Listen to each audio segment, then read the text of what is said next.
coming out of this game, and I want to give Detroit fans who I know are screaming at the computer or the phone or wherever you're watching this, we're really banged up.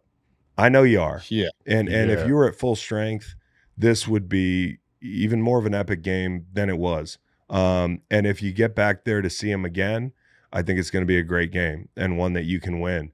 But in your current form, even with I got to shout out the Bills and Bobby Babich, that defense. They're missing guys on the back end, no question.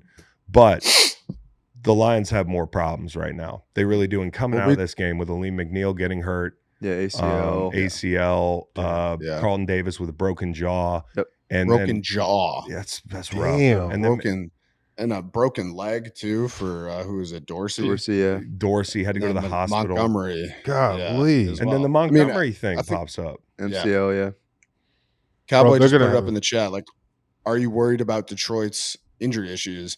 Yes. We talked about this a little bit, Chris. I'm very worried about it. I mean, they have 16 players on their defense that have been missed time at some point, which is incredible. Like, they play a very physical brand of football. We know that. They got out physical last night by the Bills. But it's like, you just look at this going down the stretches. How are they going to beat teams? I don't know. Like, they're going to need to beat teams like 24-17 in order to be successful in the playoffs. With all the injuries that they've had, especially on defense, I just can't see them limiting teams. Like, I wouldn't be surprised if, and you're a card carrying member of Bills Mafia. I love the Lions. I want this to be their year. I love what Dan Campbell's building. I love their O-line, their running backs. I think Ben Johnson is going to be a great head coach next year. So I'm rooting for the Lions. I just am kind of envisioning now that they get knocked out of the playoffs in round one. I don't think that they can do enough to secure a number one seed in the NFC going down the stretch with these injuries. And I just feel like they're going to get surprised by a good team because they're so banged up. I see the chat popping off here, but I just think they lose. Like, I just can't see a situation. I don't think they win. I don't think that's a hot take. I don't think you're being malicious. We all love the Lions. We love Dan. The attrition that this team's had to deal with, honestly, in 17 when we won it, we had some big injuries, right?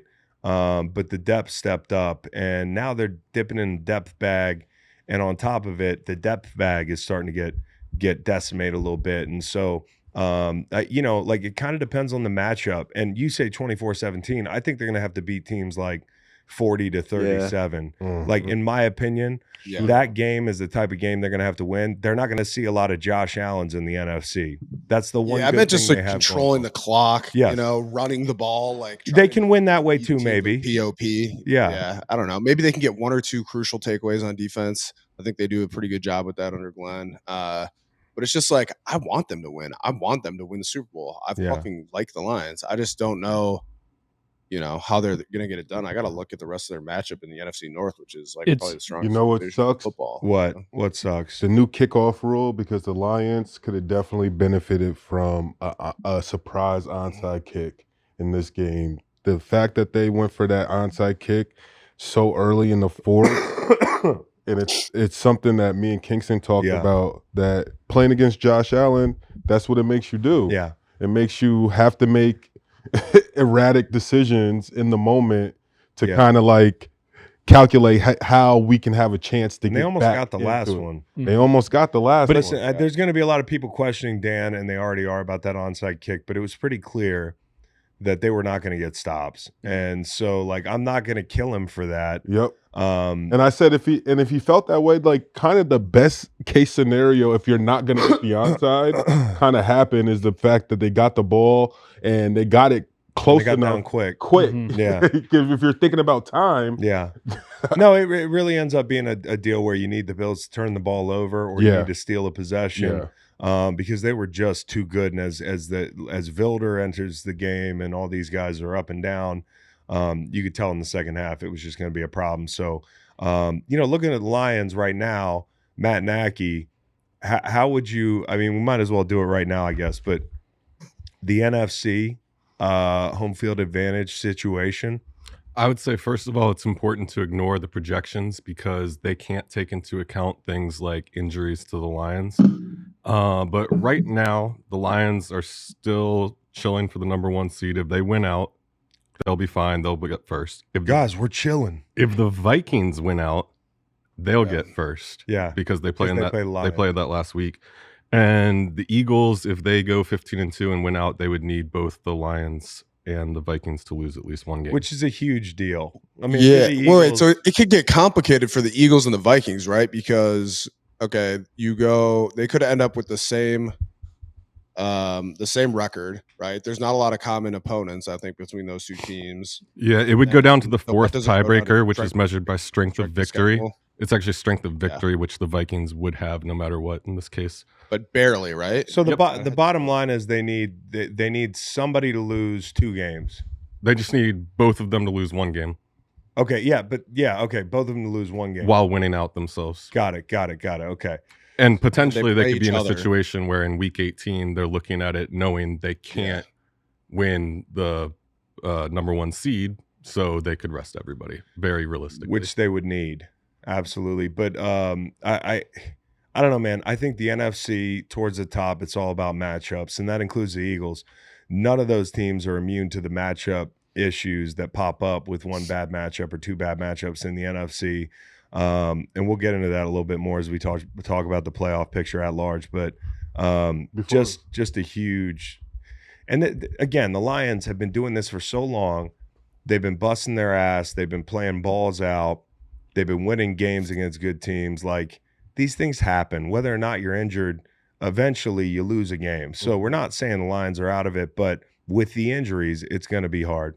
No question. Before we move on from this game, I have my Bevel Conway. The slow motion of Josh Allen sliding at the end of the game, Uh-huh. that was my Bevel How Conway. about him skipping in the end zone? Oh my God, bro. Yeah. But the Actually, I had a slide, Bevel Conway from this one too. You the do? slide was just like a perfect baseball slide. The little turf beads sliding up, and then the 2 Lions players are like perfectly in the shot, and it's just like game over. It's just like game over on your field. Yeah. Oh, yeah. Running your trap, take over your trap. It took over the trap for sure. Walking And one the more trap, thing. take over the- I saw somebody in the chat who said, "Hey, I love the show. I appreciate you saying that." They said it took Lions minus 2.5 because of y'all. We didn't give out Lions 2.5, my brother. Let me just make that clear. We gave out Bills over team total. You know, sometimes that's the smarter play. I don't think any of us were sure how this game was going to end up, but we knew it would be a lot of points. And Points. if I had to guess, the Bills, because of the quarterback, had the best fail safe. And seriously, and Jared Goff played amazing. Yeah. I mean, amazing. I mean, think that Josh Allen slide got my wife pregnant. that's funny. That is funny. That's really You, funny. you talk about What if Jared it's a Goff. 6'7" quarterback? You know? You talk about Jared Goff. It was a couple weeks ago. He threw 5 picks in a victory, and yesterday he threw 5 a loss, touchdowns in yeah. a loss. Yeah. It's crazy. Well, I think also, like, hey, if Houston was more, if they had their shit together offensively, they win that game. Mhm. 100%. You know, and that's the difference is, you know, if you get these guys down in the current state of their defense, it's just going to be hard for them. It's a game script that even with their firepower, they don't want to follow. Now, they almost won that game. They almost Yeah. won that game, but it just felt like the whole game, Detroit was in control. Anyway, Bevel Conway for this game. Don't say the black Lions- lion at midfield. No, but I did actually kind of like that. The Lions did have their black helmets on. Thought it was cool because CBS, unlike the score ticker at the bottom, in the background of it, they had the alternate color as black. I thought that was just a very nice attention to detail from the broadcast team there. And here's what I Bevel think Conway, is a man. really It's good. poor job of paying attention to details by the Detroit Lions. They like wearing ugly get-ups at home. Yes. I think, Oh, you agree? It's crazy. yeah. I had another one. I almost forgot. Their jerseys were my anti-bevel. It's Because not it's the helmets. but all of it, like what is black? Like when is black ever in It's their like in the color? early 2000s where every high school was like, No, oh, I let's love wearing incorporate black black. into the team color scheme, Yeah. dude. Like, Dude, when we were in Philly and we wear black, it was so sexy. I loved it. it was I cool, felt but so suave and like oftentimes the lid holds you back.